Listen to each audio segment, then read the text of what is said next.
स्वागत है इस नए विश्लेषण में। आज बात करेंगे यूपी के हापुड़ से आए एक ऐसे मामले की जो सच कहूं तो रोंगटे खड़े कर देने वाला है।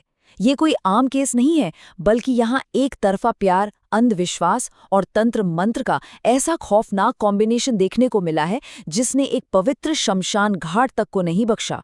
तो चलिए बिना किसी देरी के इस पूरे मामले, पुलिस की इन्वेस्टिगेशन और उन सुरागों को डिकोड करते हैं जिन्होंने इस डार्क मिस्ट्री से पर्दा उठाया।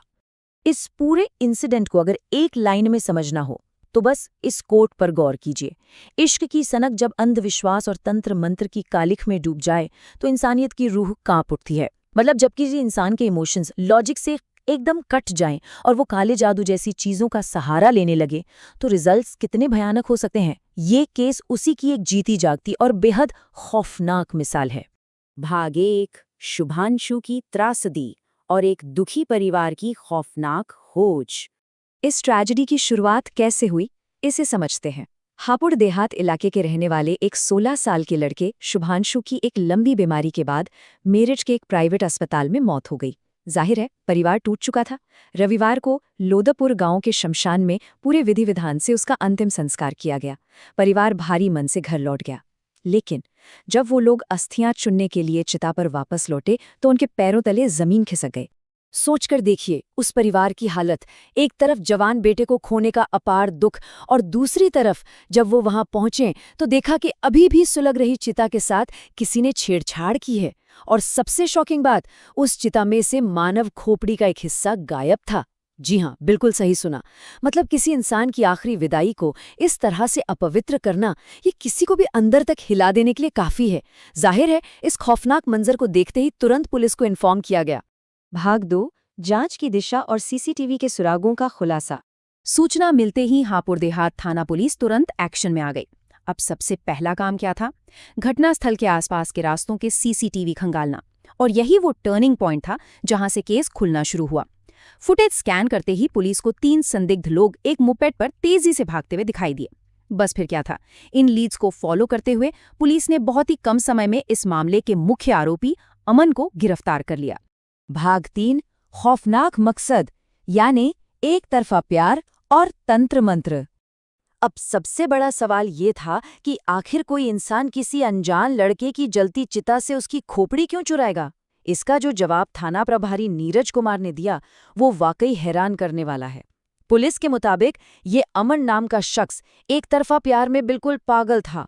वो एक महिला और उसके परिवार को पूरी तरह से अपने कंट्रोल में करना चाहता था और इस काम के लिए, इस बेतुके काम के लिए उसने तंत्र मंत्र का सहारा लिया।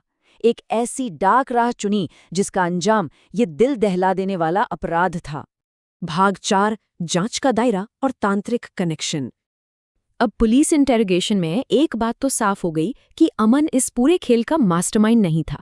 वो अकेला नहीं था। पूछताछ के आधार पर पुलिस ने अवधेश शर्मा नाम के एक तांत्रिक को पकड़ा और खुलासा हुआ कि इसी तांत्रिक ने अमन को वो घिनौना टास्क दिया था कि अनुष्ठान के लिए चिता से खोपड़ी का हिस्सा लेकर आओ। लेकिन कहानी यहीं खत्म नहीं होती।